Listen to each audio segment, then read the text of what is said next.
Hello everybody and welcome to today's Sunday sermon, which is on the solemnity of the Ascension, which means the physical departure of Christ from earth into the presence of his Father in heaven. It didn't mean that he was going away and leaving us.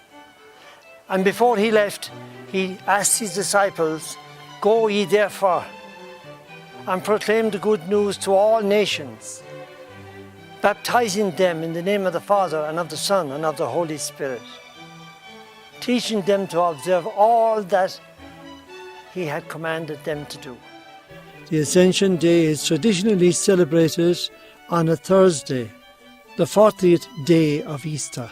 However, some Roman Catholic provinces have moved the observance to the following Sunday. What we are to do is firmly stated from the mouth of Jesus in the Gospel.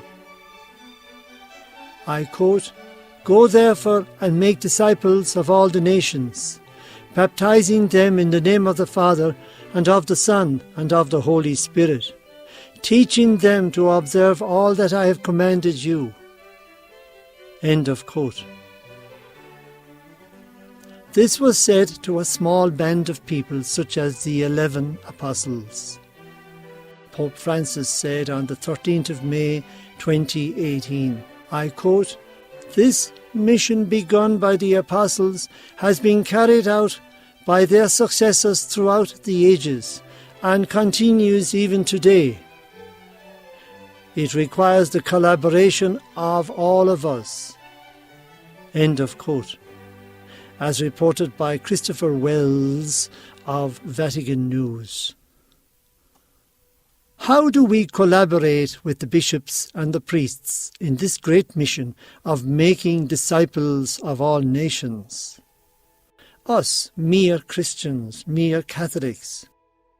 It is not as difficult as we may think. Most of the time we lead by example, by living good and holy lives. Remember, we are not alone. We meet Christ in our fellow women and men whom we encounter in various ways. If we look at the responsorial psalm today, we see a beautiful image of what heaven is like, and I will explain to you why I find this important. All the throngs of heaven are there assembled around the throne of God and giving him praise. But maybe what we don't hear enough about is the fact is that they are supporting us in our efforts at doing right and being good people. So every time we do good, there's a great cheer in heaven, like in a stadium when somebody scores a goal. The only difference is everybody in the stadium is supporting the person scoring the goal. And the one that's scoring the goal is like us when we do good, help others, forgive others, look after people who are sick, look after our families, aim for peace and justice, do right in our communities. There's great cheers in heaven when you do that. But you can imagine when we do bad, hatred, revenge, stealing, bribery, corruption, all that, and all the other sins you can think of. There must be a great disappointment, like you hear in a stadium when somebody drives the ball wide. Everybody goes, "Ah."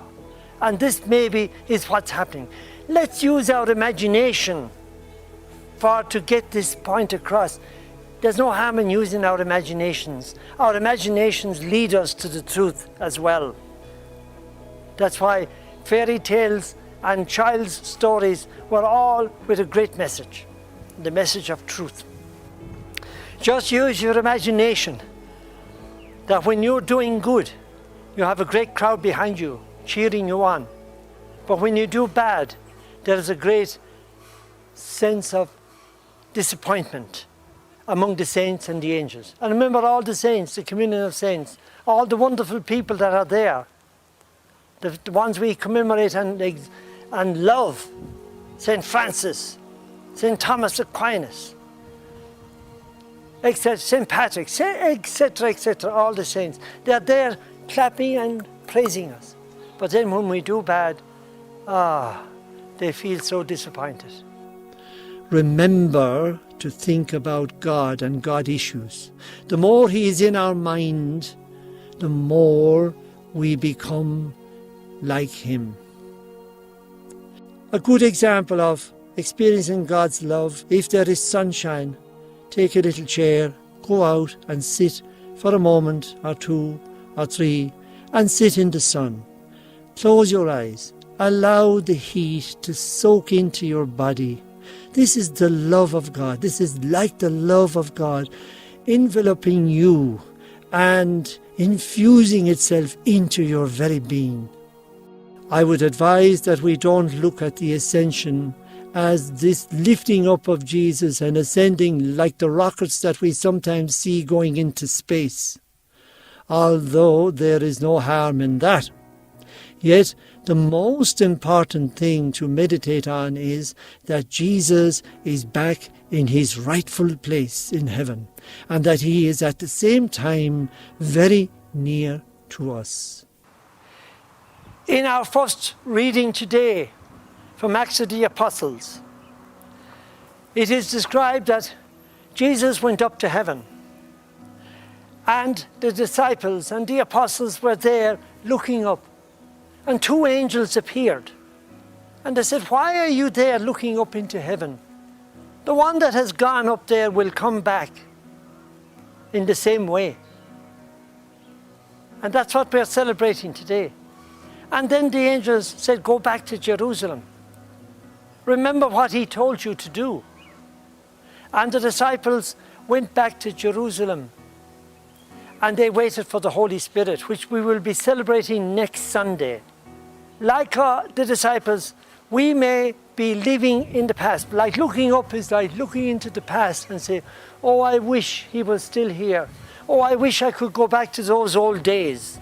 I wish I was this, I wish I was that." The reality is, He has gone up, He's coming back. We have nothing to fear, we have nothing to be sad about. But He will be with us, and He will definitely be with us in His Spirit.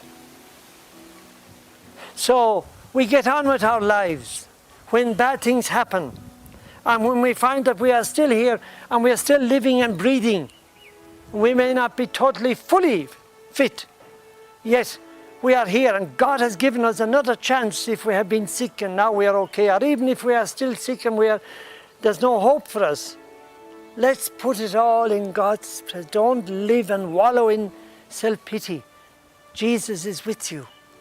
Who else would be better to help you through these moments? And if God's will is that we should be healed, it will happen.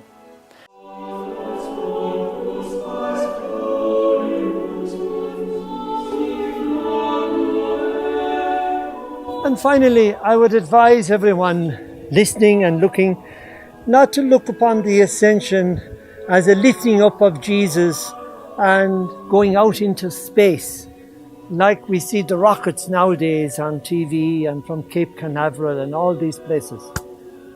Yet there is no harm in using our imagination in that way. Yet the most important message is that Jesus has taken up His rightful place in heaven. But at the same time, He's with us here on earth until the end of time. And I quote the final verse of Matthew's Gospel, which is chapter 28, verse 20, when He says, "Behold, I am with you always until the end of time."